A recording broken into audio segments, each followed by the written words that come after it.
All right, the New York Times reporters spun the controversial story about Justice Kavanaugh, their book, now claiming they turned down an interview with him because they refused to agree to his terms. GOP Senator Marco Rubio weighs in. Senator, can you believe it's back to the future again on this topic? Yeah, let me tell you, it's actually, obviously it's unfair to Justice Kavanaugh, but it's really harmful to the press because I do believe that we need a media in this country that people rely on for information. But when you see stuff like this printed and the sloppiness of it, and more importantly, not just the sloppiness, but ill intent, because they basically seem to omit anything that's exculpatory and focus in on what's primarily hearsay. I mean, the most important element of this whole story is that the person who they claim was assaulted or offended says she doesn't remember this, and nor do some of the other people that were mentioned. So, look, I think it's outrageous and really troubling.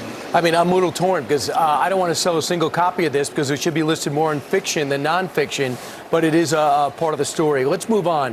One thing that's not going away is the continued protest of the courageous Hong Kong citizens standing up to their government because of the Chinese oppressive push to possibly have them face criminal charges in Beijing. What is your take on what our role should be as Hong Kong continues to invoke America and the American flag while standing up and hoping for freedom? Yeah, I think it's pretty straightforward. The first is the reason why Hong Kong matters so much to China is because they have special status. If they're treated differently from the mainland, so they're not subject to tariffs. The Chinese can do all kinds of business activity through Hong Kong because of that special status. That special status depends entirely on the fact that Hong Kong is supposed to be autonomous, that it's not supposed to be under the thumb of Beijing.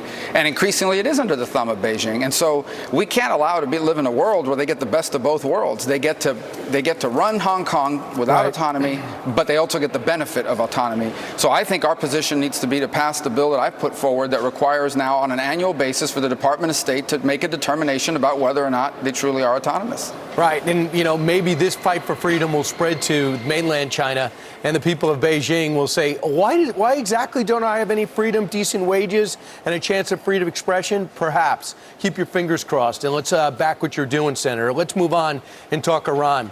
Two good friends are at loggerheads, Senator Lindsey Graham and the President of the United States, about what next to do. It seems yesterday's forensics and the missiles it missed show Iran made those rockets. Number two, they came from the north of the kingdom, which means they came from Iran, not from Yemen. What should we do from here? Well, I think that, first of all, there's no doubt that it was Iran. And by the way, all these countries saying that they have doubts about the intelligence are lying. They know for a fact that it was Iran. They just don't want to admit it because if they do, then they have to do something about it. It was Iran. The Houthis don't have those missiles, and where they landed are indicative of an attack from southwest Iran. There's more evidence out there, by the way, about that. They also don't have any missiles with that range or UAVs with that range.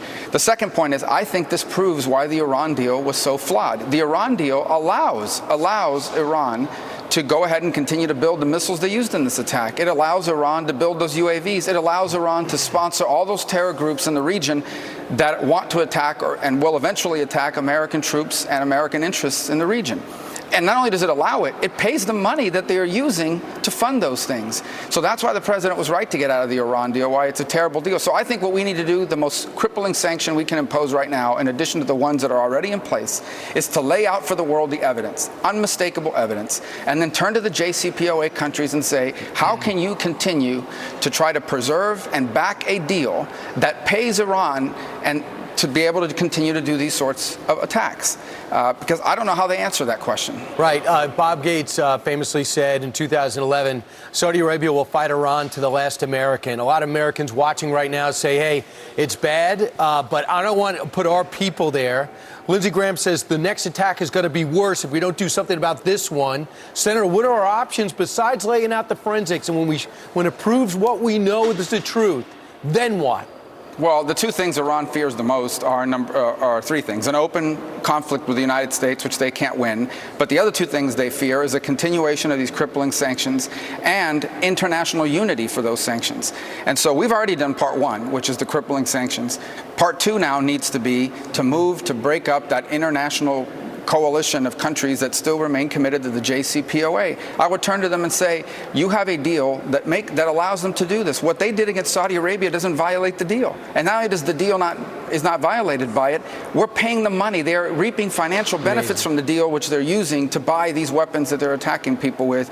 And by the way, countries of Europe, this impacts you a lot more than it does us. You're more dependent on that oil than we are. So how can you continue to back a deal that allows them to continue to do these sorts of things? I think that should be the next step here. Well, it's going to be interesting. So back your bill in Hong Kong, all eyes on Iran. The president certainly got a lot on his plate. Senator, thanks for starting your day with us. Thank you. All right, coming up.